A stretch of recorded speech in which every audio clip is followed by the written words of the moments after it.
Hi everyone, and welcome to another Blackwood Fitness ski-specific home workout. My name is Angus Blackwood. I'm a BASI Level 3 ISIA instructor, and today the topic is all about range of motion. Last week we looked at how can we activate our muscles so that we can be prepared for the season or even a ski trip and try to stay injury-free. So building on last week's session, we have our muscles activated, but now we need to start to take those muscles through a full range of motion.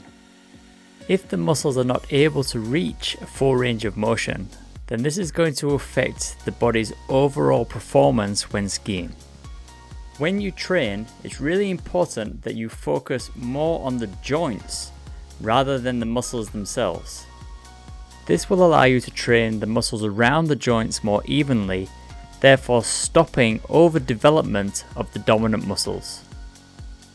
The question that you need to ask yourself as you train is, what movements should our joints be making? So why is it important that we do this? Well, the first point is it takes the stress away from the dominant muscles within the body. The second reason is so that we allow the joints to function properly. And the last point is that we don't want to create any pressure points around the skeleton that will then lead to injury or pain. Alright guys, so I've got a couple of exercises for you to try, so let's get straight into the first one. Alright guys, so we're going to start off by looking at the ankle joints. The ankle is very important when it comes to skiing. It's something that maybe gets overlooked when we're doing our workouts. We tend to focus on our knees and our hips rather than the ankle joint. But the ankle joint is really important because it helps us to control what's happening with the feet, and the feet are very important when it comes to skiing. So for this first exercise, you don't need any equipment. You just need to have a bit of space around you, so you can do this pretty much anywhere, outside or in your house if you've got enough space. And we're just going to pretend that we have a clock face drawn on the ground. Now you may have seen some of my other videos where I've talked about this clock face, and I find it really good because it allows us to move our body into all different directions so that we can test our balance and also explore the ranges of our motions so that we can hit all the different areas around the joints. Okay, so I'm going to be starting at the center point of the clock. And all I'm going to be doing is keeping one foot at that center point, and I'm going to try to stretch the other leg as far forward as possible. Now, a little thing you need to think about here is what should be in contact with the ground, and what kind of sensations should I be feeling, and what is my body position going to be like. So let's start on the foot. So the foot has to have 3 points of contact with the ground. Ideally, you want those 3 points of contact to be one here below the big toe on the ball of the foot. The other is on the other side, so underneath the little toe, and then the last one is on the heel. So those are those 3 points, so like a big triangle under your foot. So I want that weight to be distributed evenly over those points and keep those in contact with the ground.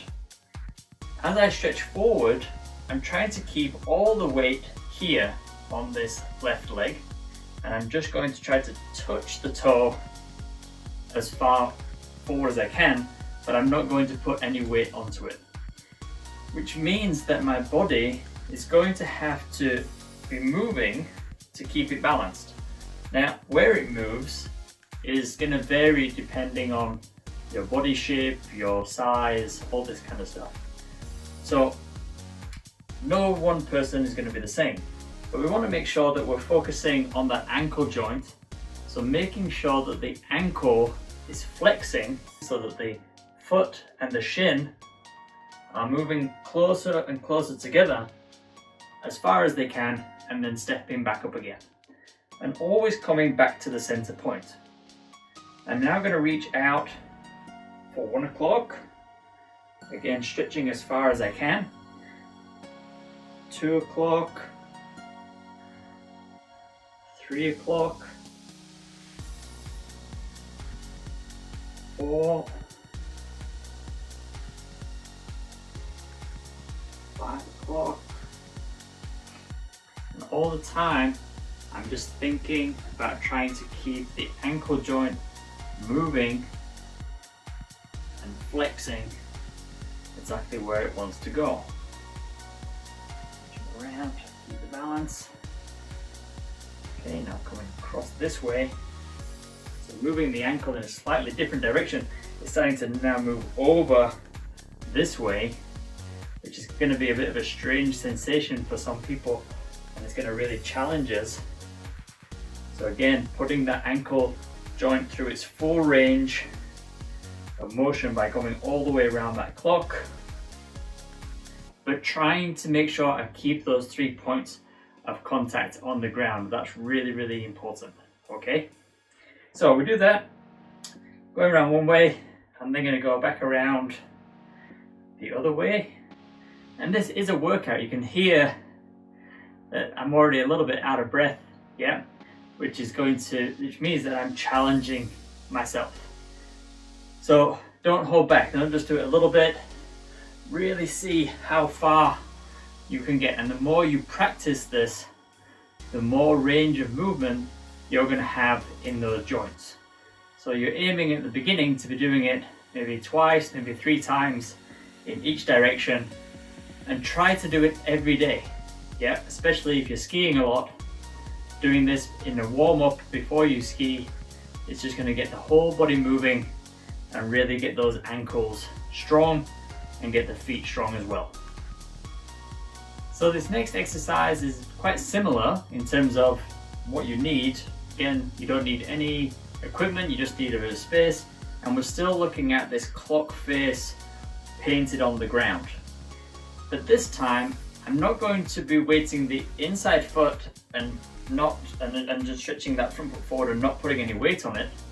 This time, I'm going to try to step forward onto the front foot.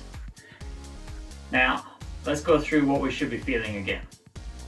As I step forward, I want to make sure that my chest, so imagine a point here in the center of my chest, and my pelvis are traveling straight forward over that front foot, yeah, and then coming back to center. So always being pulled in a straight line in all the different directions from that kind of center point. So if you imagine a rope that's pulling you in all the directions, but it's completely straight. So making sure that as I step, that I'm not coming down into a lunge. I'm planting the foot and then bringing my whole weight forward over that front foot. Now the reason for that is we want the feet to be moving in a certain way. The feet should only be making 2 movements. They should be pronating, which means the foot is flattening and stretching out as far as it can. And it should be supinating, which means that it should be kind of curving up or arching as high as it can go. So we want to be putting through these steps, we want to be putting the feet into those positions.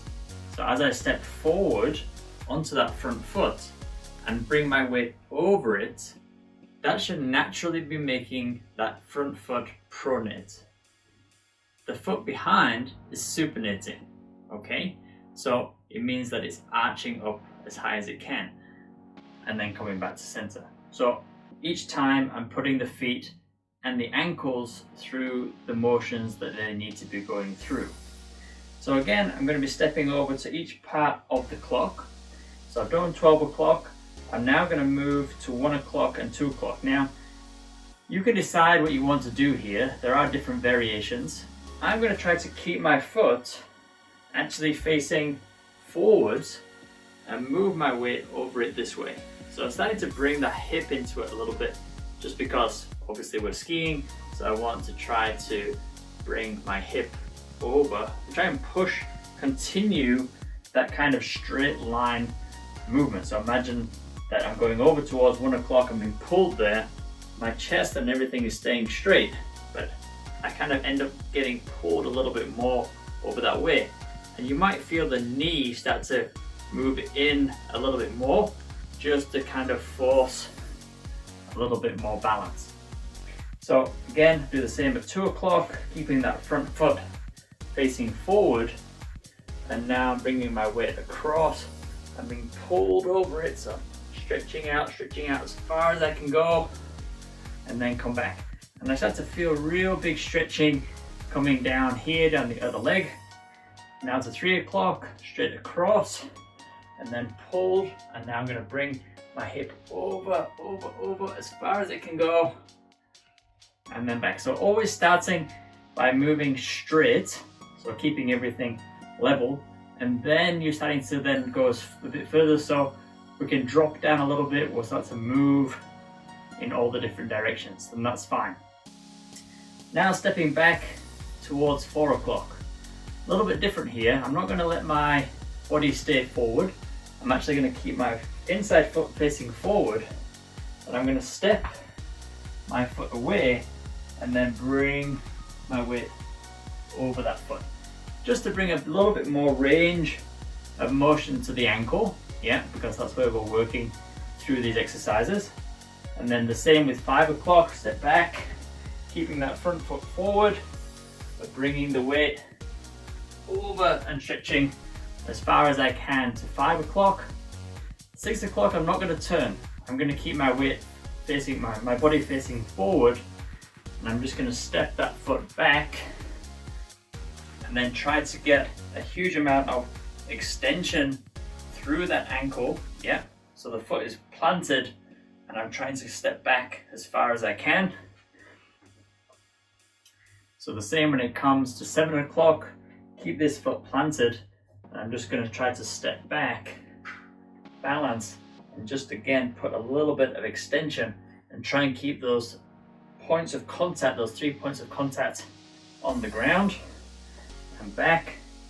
Now coming across for 8 o'clock, again pushing that ankle down and back.